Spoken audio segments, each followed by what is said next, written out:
গত 9 ডিসেম্বর 2025 সিলেট জেলার বালাগঞ্জ থানাধীন একজন অধিবাসী তিনি এসে আমাদেরকে অভিযোগ জানান যে হচ্ছে আমাদের সৈয়দপুর থানা এলাকার খালাসি দুলিয়া গ্রামের হচ্ছে সোহেল রানা নামে একজন তাকে সাইবার প্ল্যাটফর্মে অনলাইনের মাধ্যমে তাকে বিদেশে বিভিন্ন দেশের ভিসা প্রদান করবে এই মর্মে তার কাছ থেকে একটা বড় অঙ্কের টাকা হাতিয়ে নেয়।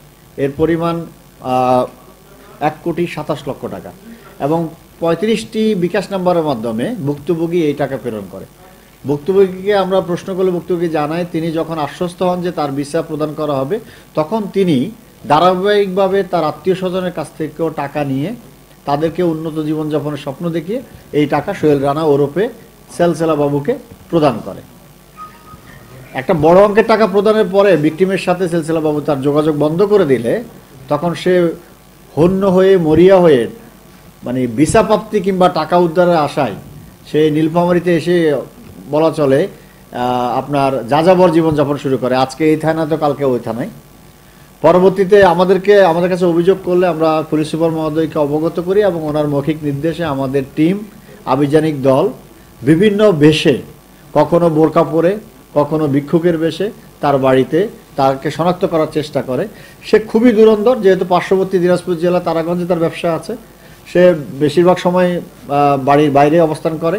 আর ওই এলাকাটা মানে অনেকটা এরকম যে হচ্ছে যে ওখানে যদি বাইরের কোনো আইনশৃঙ্খলা বাহিনীর সদস্যরা প্রবেশ করে মুহূর্তের মধ্যে পুরো এলাকায় ছাওয়ার হয়ে যায় এবং বিষয়টি এলাকায় যারা এই ধরনের অপরাধের সাথে যুক্ত তারা আত্মগোপনে চলে যায়। যাই হোক, আমাদের চৌকস ডিবির টিম, আমাদের ডিবির যে ইন্সপেক্টর আক্তার তার নেতৃত্বে আমাদের একটা বড় আভিযানিক দল গত অভিযোগের প্রেক্ষিতে গত পরশু থেকে অভিযান পরিচালনা করে এবং এক পর্যায়ে তাকে তার বাড়ি থেকে গ্রেপ্তার করতে সক্ষম হয়। সেলসেলা বাবুকে গ্রেপ্তারের সময় তার নিকট আমরা উল্লেখযোগ্য পরিমাণে কিছু নকল পাসপোর্ট উদ্ধার করি, বিদেশি জাল যেটা হচ্ছে বিভিন্ন ফরেন কারেন্সি যেমন ধরেন কানাডিয়ান মুদ্রা, থাই বাত আমরা উদ্ধার করতে সমর্থ হই। এছাড়াও সে যে বিভিন্ন মানুষকে প্রতারণার মাধ্যমে যে ভিসা প্রদান করবে, টাকা প্রদান কত করেছে কত করবে এই যে হিসাব নিকাশ করতো এই খাতাটাও আমরা উদ্ধার করতে সমর্থ হই। তাকে গ্রেপ্তার করা আনার পরে প্রাথমিক জিজ্ঞাসাবাদে সে স্বীকার করে যে সে এই ধরনের কাজ দীর্ঘদিন ধরে করে আসছে এবং সে এই যে ভিকটিম থেকে বালাগঞ্জের যে ভিকটিম থেকে যে 1,27,00,000 টাকা নিয়েছে এটা সে প্রাথমিকভাবে স্বীকার করে। তার বিরুদ্ধে আমরা ইতিমধ্যে সাইবার অধ্যাদেশ এবং স্পেশাল পাওয়ার অ্যাক্ট বিশেষ ক্ষমতা আইন অনুযায়ী আমরা মামলা রুজু করেছি এবং অন্যান্য আইনগত ব্যবস্থা প্রক্রিয়াধীন আছে।